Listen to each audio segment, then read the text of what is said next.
Thank you, Chairman Chambers, President Aggie, Ambassador Sarna, Ambassador Romer, distinguished members of Congress who join us here today.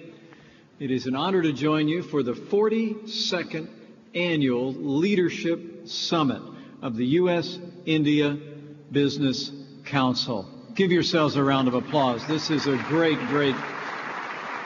annual event. I couldn't be more grateful to join you at this important gathering. And before I get started, I just left the Oval Office a little bit ago, and the President wanted me to bring greetings from a leader who has already strengthened the bond between the United States and India, the 45th President of the United States of America, President Donald Trump.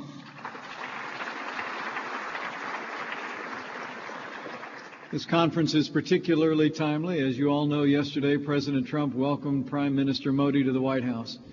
I was there for most of the meetings. It was a historic and productive time. And at its conclusion, standing next to the Prime Minister, President Trump declared that India had, in his words, a true friend in the White House, and so do all of our friends from India who are gathered here. President Trump recognizes that the United States' relationship with India is one of the most important strategic relationships in the 21st century. Our two great nations are bound by friendship, by commerce, so well represented by American and Indian businesses here. And we're partners in the fight against global terrorism and as brothers and sisters in the cause of freedom and commitment to democracy. And today, I say with confidence, under the leadership of President Donald Trump, our friendship will grow deeper, our partnership will grow stronger for the benefit of both of our nations and our people and the world.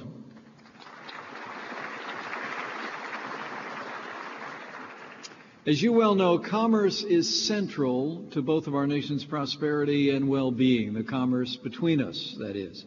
Fortunately, the United States and India have formed a strong trade relationship in recent years, in no small part thanks to the work of the U.S.-India Business Council over these 4 decades.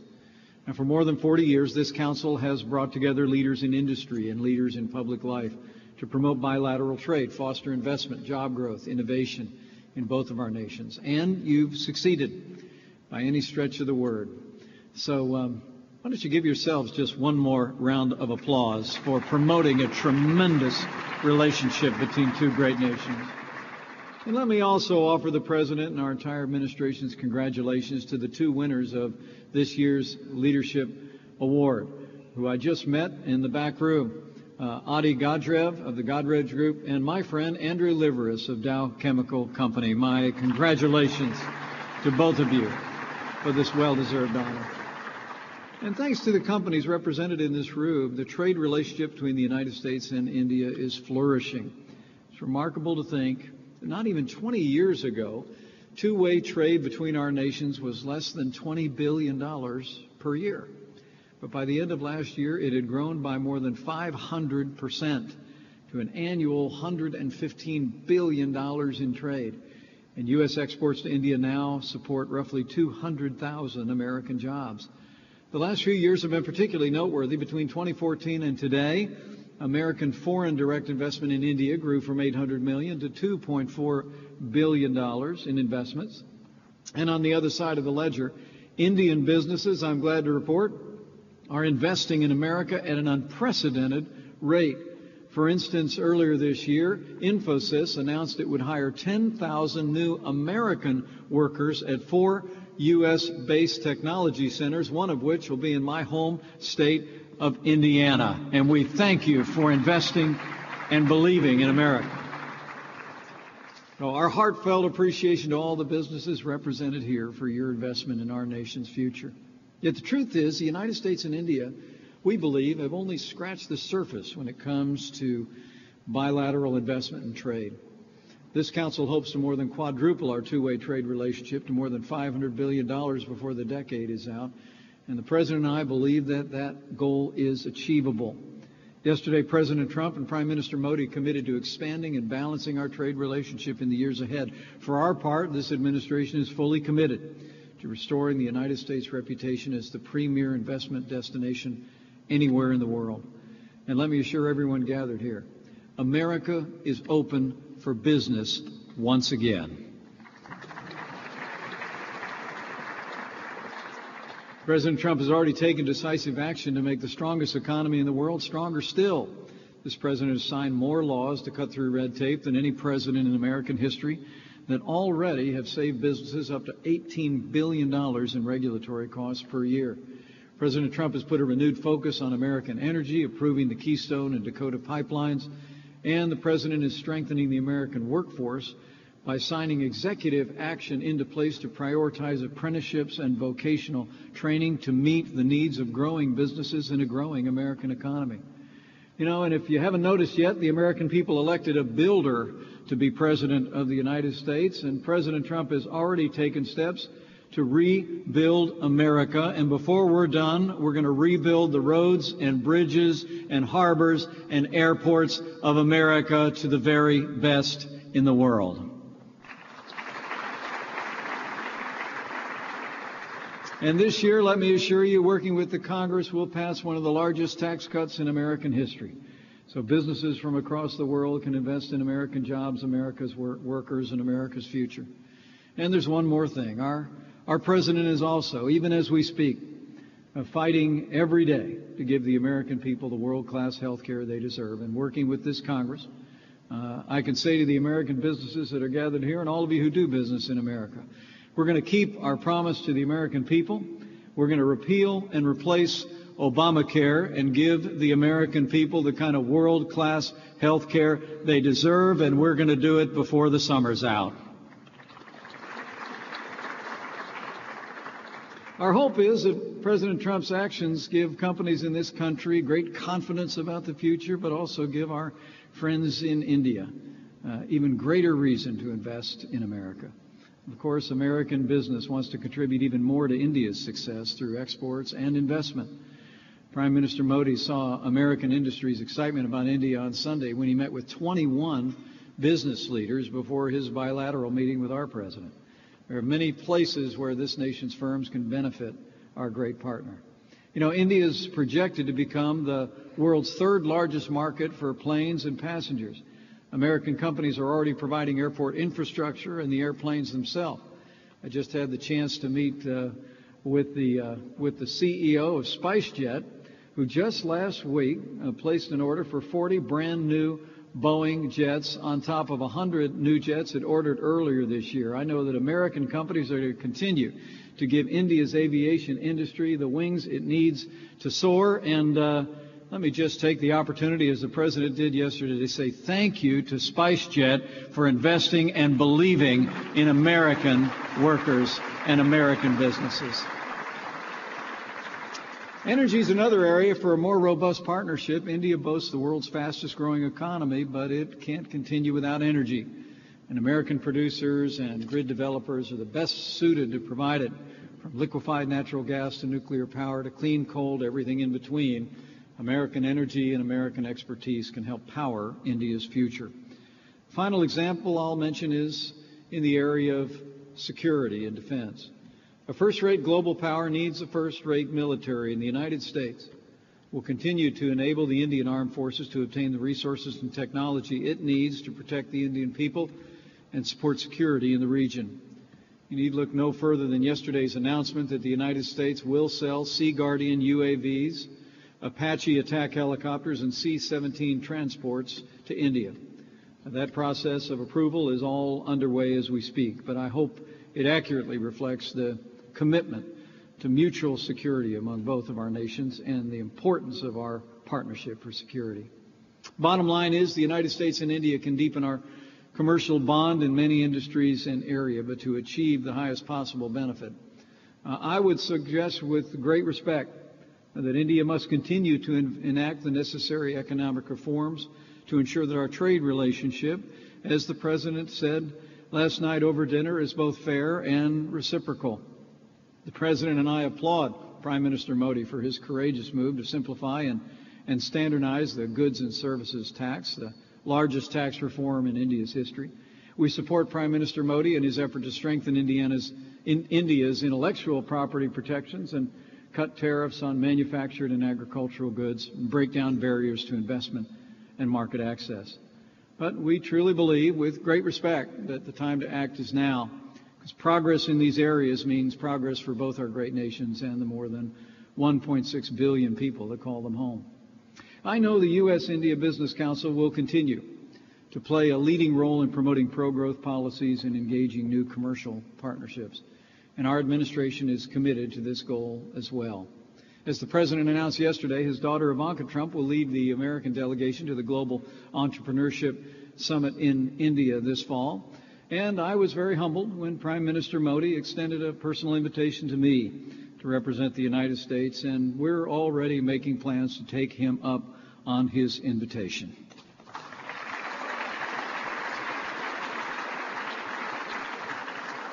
In fact, I told him when I was governor of Indiana, one of my ambitions was to be the first governor from Indiana to visit India.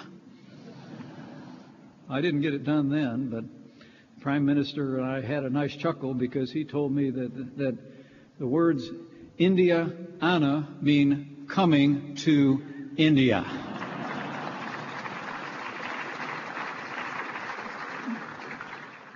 You know, the President and I are very confident that with the help of this great council, with the commitment that the President and Prime Minister Modi renewed yesterday, we're going to usher in a new era of jobs, opportunity, and prosperity for both our countries and for all our people. But as we all reflect that security is the foundation of our prosperity, and under the leadership of President Trump, the United States will also expand our partnership with India to protect our nations, our citizens, and the values that we cherish.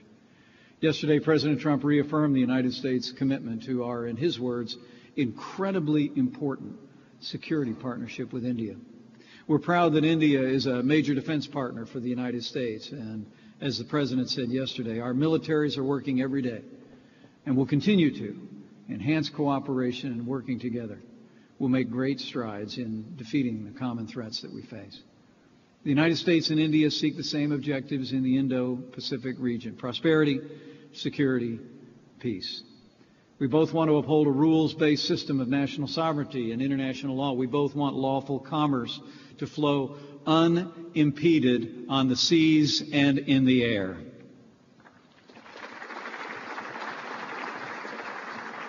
These practices and principles are foundational to prosperity and security across the Indo-Pacific, and the United States is grateful to see India step into its role as a regional security provider and partner. But our two nations' mutual interests stretch far beyond the region. As India has grown, so has its role on the world stage. And in recognition of this fact, let me assure you, President Trump and our administration fully support India's permanent membership on a reformed United Nations Security Council.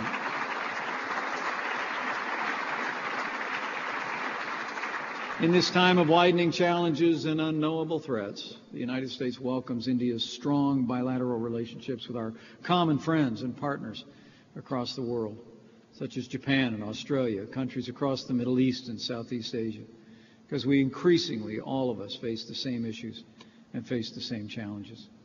Of course, the greatest threat facing the peace and prosperity of Indo-Pacific region is the brutal regime in North Korea. President Trump and I are grateful for India's leadership in fully implementing United Nations sanctions and for its commitment to use its growing global leverage to increase diplomatic and economic pressure on North Korea. We must not waver in our resolve. North Korea's reckless actions are a threat to us all, so all of us must continue to step forward to work in close cooperation with one another and all of our allies and partners in the region to ensure that we bring the appropriate amount of economic and diplomatic pressure until North Korea permanently abandons its nuclear and ballistic missile programs once and for all.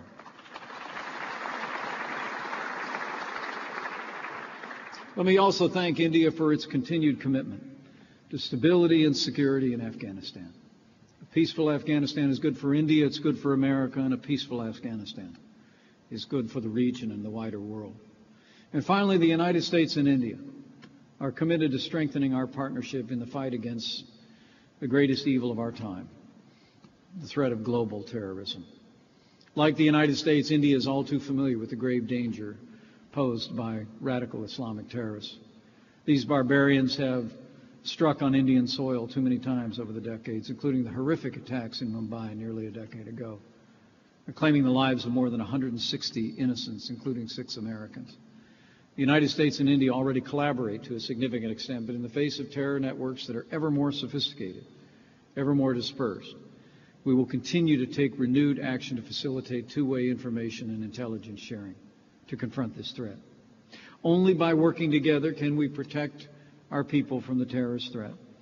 President Trump and Prime Minister Modi have already agreed to strengthen our partnership for the protection of both of our nations and our people. And together, I'm convinced, in our time, we will drive the cancer of global terrorism from the face of the earth.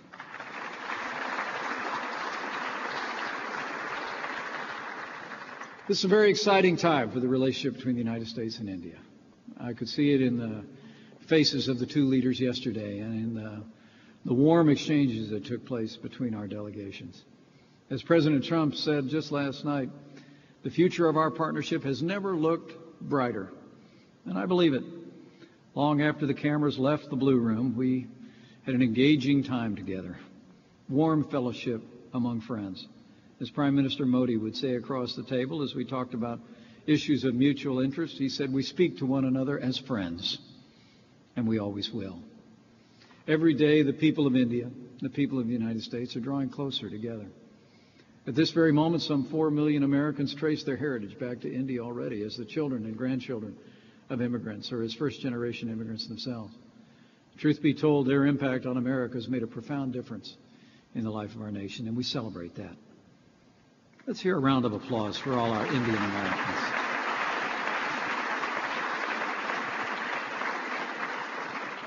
And for generations, you Indian Americans have raised your families, built businesses, studied and taught in our colleges and universities, made your own mark, large and small, and been an inexorably vital part of the beautiful tapestry of American life, and we celebrate it. As I stand before you today, I can't help but feel a small measure of pride on behalf of the President to think of the first Indian American to serve on the cabinet of a President of the United States, the Ambassador to the United Nations for our nation, Ambassador Nikki Haley.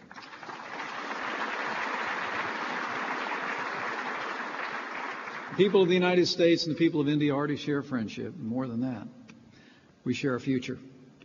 I believe our 2 nations have the power, we have the vision, the shared ideals to guide this still new century to greater prosperity and greater freedom together. I truly believe it's our responsibility to help guide countries around the world by our example on the path to prosperity, to guide it on a path to security. And I believe it is the responsibility of the United States and India to do this together, to guide the 21st century on a path to democracy and freedom. We hold the future in our hands, but I have faith that with your help and the continued energy of all the great men and women who have been a part of this council for some 40 years, with the leadership of President Donald Trump and Prime Minister Modi, and with God's help, that the best days for America and India are yet to come. Thank you for the honor of addressing you today. God bless you all, and God bless the nation of India and the United States of America.